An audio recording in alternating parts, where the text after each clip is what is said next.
لیکن اس सब के बाद खालिद बिन वलीद की तरफ एक दूसरा लेटर भेजा कि तुम सिर्फ इसी शर्त पर मुसलमानों के आर्मी चीफ रहो।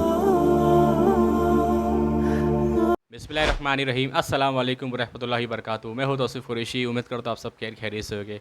और आज मैं काफ़ी टाइम बाद एक रिएक्शन वीडियो बना रहा हूं। वैसे तो मैं हमेशा इस्लामिक शॉर्ट बनाता हूं और इंशाल्लाह बनाते रहूँगा। और मैं काफ़ी टाइम बाद एक रिएक्शन वीडियो बना रहा हूँ। और आज का जो टॉपिक है हज़रत Umar bin Khattab and Khalid बिन वलीद रज़ियल्लाहु अन्हु के ऊपर है। तो वीडियो को स्टार्ट करते बिना किसी वक्त को ज़ाया करें, हम वीडियो को बिना पॉज करे देखेंगे स्टार्ट टू एंड। इंशाल्लाह पूरी वीडियो देखेंगे और रिएक्ट करेगा और देखेंगे इसमें क्या है। तो बिना किसी वक्त को ज़ाया करें वीडियो को स्टार्ट करते तो चले आ जाए। खालिद बिन वलीद इस्लाम के तारीख के सबसे बड़े जनरल, जिन्होंने इस्लाम को अरब से निकालकर रोमन और पर्शियन एम्पायर जैसी सुपर पावर्स को हराया। लेकिन इस सब के बाद उस वक्त के खलीफा हजरत उमर रज़ियल्लाहु अन्हु ने उन्हें अपनी पोजीशन मतलब आर्मी चीफ के ओहदे से हटा दी। लेकिन क्यों? इतने बड़े जनरल को हटाने की जरूरत क्या थी? खालिद बिन वलीद अब तक दुनिया के सारे जनरल्स वो वाहिद जनरल है जिन्होंने अपनी पूरी जिंदगी में कोई भी जंग नहीं हारी। सबसे पहले उन्होंने अपनी जिंदगी की पहली जंग ओहद में मुसलमानों को हराया। फिर इस्लाम कबूल करने के बाद जंगे मुता जैसी खतरनाक जंग जीती, जिसमें रसूलुल्लाह सल्लल्लाहु अलैहि वसल्लम ने पहली दफा उन्हें सैफुल्लाह, अल्लाह की तलवार का टाइटल दिया। फिर आप सल्लल्लाहु अलैहि वसल्लम के बाद पहले खलीफा हजरत अबू बकर रज़ियल्लाहु अन्हु ने खालिद बिन वलीद को मुसलमानों की पूरी फौज का पहला आर्मी चीफ बनाया। जिसके बाद वो मदीना से फौज लेकर रवाना हुए और बहुत तेजी से पूरे अरब को फतह कर लिया और जंगी यमामा में बहुत बड़ी फतह हासिल की। लेकिन पूरा अरब फतह करने के बाद अबू बकर रज़ियल्लाहु अन्हु ने उन्हें वापस मदीना आने के बजाय पर्शियन एम्पायर की तरफ जाने का हुक्म दिया। पर्शियन एम्पायर पहुंचने के बाद खालिद बिन वलीद ने अगेन बहुत ही तेजी से पर्शियन एम्पायर के ये सारे इलाके फतह कर लिए। लेकिन at the same time Abu Bakr रज़ियल्लाहु अन्हु ने एक दूसरी फौज रोमन एम्पायर की तरफ भी रवाना की। लेकिन ये फौज बहुत बड़ी होने के बावजूद भी उस तरह की कामयाबी हासिल ना कर सकी। इसीलिए रोमन एम्पायर के हालात कंट्रोल करने के लिए हजरत अबू बकर रज़ियल्लाहु अन्हु ने खालिद बिन वलीद की तरफ ऑर्डर्स भेजे कि वो पर्शियन एम्पायर को छोड़कर रोमन एम्पायर की तरफ जाए।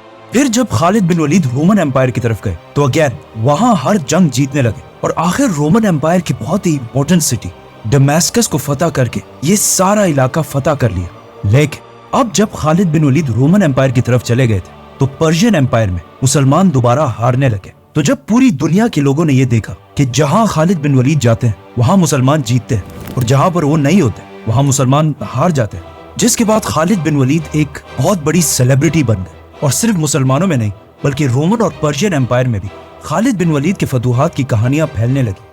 यहाँ तक कि एक दुश्मन जनरल ने खालिद बिन वलीद के पास आकर ये तक कहा कि हमारे इलाके में ये कहानी मशहूर है कि एक दिन आसमान से अल्लाह की तरफ से आपके लिए एक तलवार नाजिल हुई थी, इसीलिए आपको सैफुल्लाह कहा जाता है। इन सारी चीजों के बाद ये बातें नए मुसलमानों की गैदरिंग्स में आम हो चुकी थी कि सिर्फ खालिद ही जंग जीत सकते हैं और उनके अलावा चाहे जो भी हो मुसलमान जंग नहीं जीत सकते। जब हजरत उमर रज़ियल्लाहु अन्हु खलीफा बने उन्हें पता था कि मुसलमानों का खालिद बिन वलीद के बारे में ये माइंडसेट इस्लाम के लिए बहुत ही खतरनाक हो सकता है, क्योंकि अगर लेट्स से खालिद बिन वलीद किसी जंग में शहीद हो जाते तो फिर मुसलमानों की फौज का सारा मोराल टूट जाता। तो आखिर हजरत उमर रज़ियल्लाहु अन्हु ने इन हालात को कंट्रोल करने के लिए खालिद बिन वलीद को उनकी पोजीशन आर्मी चीफ के ओहदे से हटाने का फैसला किया। बट वेट, हजरत उमर ने सिर्फ खालिद बिन वलीद को ही नहीं हटाया बल्कि मुसलमानों की स्टेट को हर एंगल से बदलना शुरू किया और मदीना में बैठकर हर इलाके की तरफ ऑर्डर्स भेजे। सबसे पहले उन्होंने फतह किए गए इलाकों में नए गवर्नर्स लगाए और उनको ये ऑर्डर्स दे दिए कि हर फैसले से पहले मदीना में खलीफा से पूछना लाजमी है। और ये अरब के लिए बहुत ही नई बात थी, क्योंकि इससे पहले हर कबीला अपने फैसले खुद ही किया करता था। लेकिन हजरत उमर कबायली सिस्टम के खिलाफ थे और एक सेंट्रलाइज्ड मदीना की ताकत चाहते थे। सूबों में गवर्नर्स लगाने के साथ साथ हजरत उमर ने उन्हें बताए बगैर कुछ जासूस भी बिठाए जो इन गवर्नर्स की अच्छी या बुरी हर खबर हजरत उमर तक पहुंचाते रहते थे। इसके अलावा हजरत उमर ने हर सूबे में जस्टिस इंसाफ का सिस्टम बनाया, जिसमें हर सूबे में इस्लामिक कानून के मुताबिक अदालतें कोर्ट्स बनाए गए और इन सारी अदालतों का हेडक्वार्टर सुप्रीम कोर्ट मदीना में बनाया गया, जिसमें बहुत सारे सहाबा जजेस लगाए गए। और इन सारे जजेस में एक सबसे रिस्पेक्टेड और बड़े जज थे हजरत अली रज़ियल्लाहु अन्हु। हजरत उमर रज़ियल्लाहु अन्हु ने हर सिटी में पहली बार एक पुलिस का सिस्टम भी बनाया और इन सिटीज के बाजारों में प्राइसेस को कंट्रोल में रखने के लिए भी एक डिपार्टमेंट बनाया और स्पेशली मदीना के बाजार को कंट्रोल करने के लिए एक औरत शिफा बिनते अब्दुल्ला को इसका लीडर बनाया। یہ اس زمانے میں بہت ہی عجیب بات تھی کہ حضرت عمر نے اتنی امپورٹنٹ پوسٹ پر ایک عورت کو کیسے بٹھایا، لیکن حضرت عمر صرف میرٹ کو دیکھ کر ہی فیصلے کیا کرتے تھے۔ یہ سب تو وہ کام تھے جو حضرت عمر رضی اللہ تعالیٰ عنہ نے سول ایڈمنسٹریشن میں کیے تھے، لیکن اس سب کے علاوہ انہوں نے مسلمانوں کی آرمی کو بھی چینج کرنا شروع کیا۔ مطلب اس سے پہلے حضرت ابو بکر رضی اللہ تعالیٰ عنہ کے دور میں مسلمانوں کی آرمی اور جنرلز سارے فیصلے خود ہی کیا کرتی تھی، اور حضرت ابو بکر رضی اللہ تعالیٰ عنہ نے یہ کرنے کی انہیں اجازت بھی دی تھی، کیونکہ اس زمانے میں نہ فونز تھے اور نہ انٹرنیٹ، تو اگر ہر ڈیسیجن سے پہلے مدینہ سے پوچھا جاتا تو اس سے مسلمانوں کی فوج کی سپیڈ بہت ہی سلو ہو جاتی۔ لیکن حضرت عمر کو مسلمانوں کی فوج کی سپیڈ سے زیادہ اسلام کی فکر تھی، کیونکہ اگر دیکھا جائے تو مسلمانوں کی اس ایمپائر سے بھی بہت بڑی ایمپائر چنگیز خان نے بنائی تھی، لیکن وہ ایمپائر صرف 100 سالوں میں بالکل ختم ہو گئی۔ لیکن حضرت عمر رضی اللہ تعالیٰ عنہ چاہتے تھے کہ اسلام اس ایمپائر کے بعد بھی آنے والے ہزاروں سال تک دنیا میں قائم رہے، تو انہوں نے اپنے آرمی چیف خالد بن ولید کی طرف ایک لیٹر بھیجا اور انہیں اس ایمپائر کے نئے رول سمجھائے کہ ہر ڈیسیجن سے پہلے مدینہ میں خلیفہ سے پوچھنا لازمی ہے۔ اس کے علاوہ حضرت عمر نے مسلمانوں کی فوج کے اندر کچھ سپائز، جاسوس بھی بٹھائے جو ان جنرلز کو بغیر بتائے ان کی ہر خبر حضرت عمر تک پہنچاتے رہتے تھے۔ خالد بن ولید نے جب حضرت عمر رضی اللہ تعالیٰ عنہ کا لیٹر پڑھا کہ ہر ڈیسیجن سے پہلے مدینہ میں خلیفہ سے پوچھنا پڑے گا، تو انہوں نے یہ حکم ماننے سے انکار کر دیا۔ اس لیے نہیں کہ وہ اپنے آپ کو بہت بڑا سمجھتے تھے، بلکہ اس لیے کیونکہ ایسا کرنے سے مسلمانوں کی فوج کی سپیڈ بہت ہی سلو ہو جاتی، اور سلو سپیڈ کے ساتھ آگے بڑھنا خالد بن ولید کا سٹائل نہیں تھا۔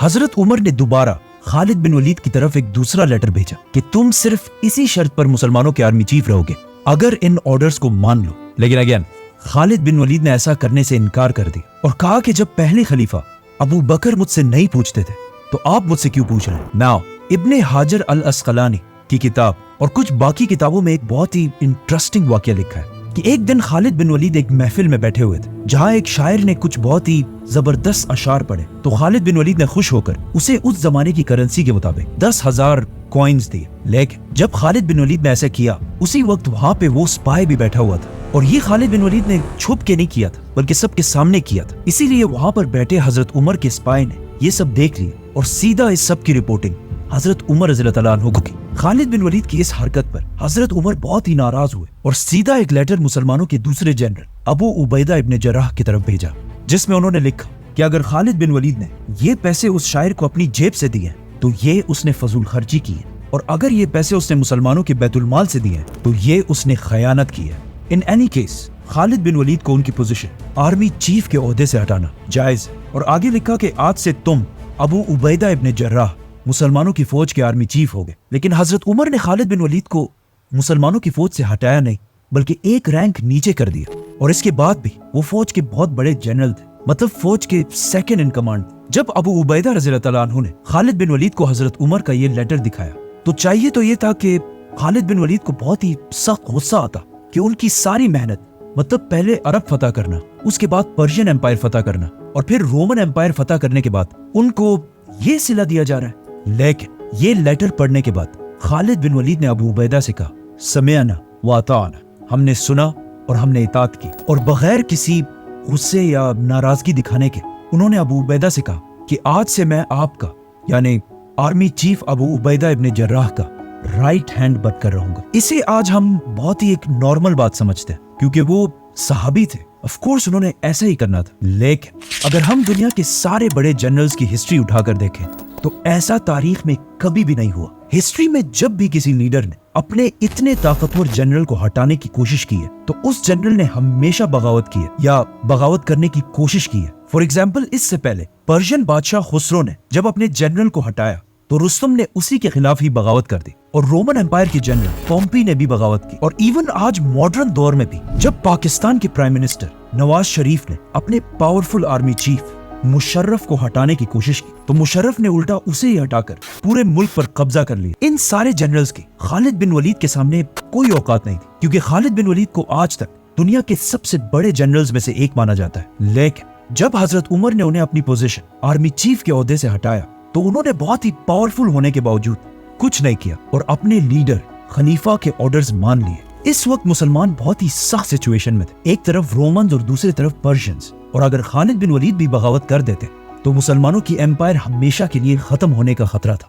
ناؤ इस मसले पर जितनी मैंने रिसर्च की है उसमें मैंने देखा कि इस वाकये में हजरत उमर और खालिद के अलावा एक थर्ड भी बहुत ही इंपॉर्टेंट किरदार है। मतलब एक तो हजरत उमर थे जिन्होंने बगैर किसी की परवाह किए मदीना की रियासत को स्ट्रॉन्ग करने के लिए इतना बड़ा फैसला लिया। दूसरा खालिद बिन वलीद जिन्होंने इतना पावरफुल जनरल होने के बावजूद कोई ऐसा स्टेप नहीं उठाया जिससे मुसलमानों की एम्पायर को नुकसान पहुंचे। और तीसरा इस एम्पायर की अवाम पब्लिक आर्मी चीफ के ओहदे से हटाए जाने के बाद एक दिन खालिद बिन वलीद मुसलमानों के एक ग्रुप से खिताब कर रहे थे जिसमें उन्होंने मुसलमानों के सामने खड़े होकर फरमाया कि मुझे शाम सीरिया फतह करने के लिए भेजा गया और जब मैंने पूरा शाम फतह कर लिया तो उमर ने मुझे अपनी पोजीशन से हटा दिया। अब जैसे ही उन्होंने ये बात कही तो मुसलमानों के क्राउड से एक आम सा सोल्जर खड़ा हुआ और उसने कहा कि ए हमारे सरदार ऐसी बातें मत करो क्योंकि इन बातों से फितना पैदा हो सकता है। मतलब उस जमाने में मुसलमानों की इस एम्पायर की आम पब्लिक में भी इतना शऊर था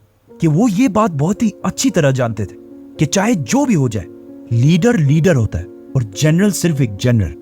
खालिद बिन वलीद को हटाने से सिर्फ उन्हें ही नहीं बल्कि पूरे इस्लामिक एम्पायर में एक कंफ्यूजन फैल गई कि आखिर क्यों हजरत उमर ने इतने सख्त टाइम पर खालिद बिन वलीद को हटा दिया, जिससे आहिस्ता आहिस्ता लोगों में बहुत सारी गलतफहमियां फैलने लगी और लोग अजीब अजीब बातें करने लगे।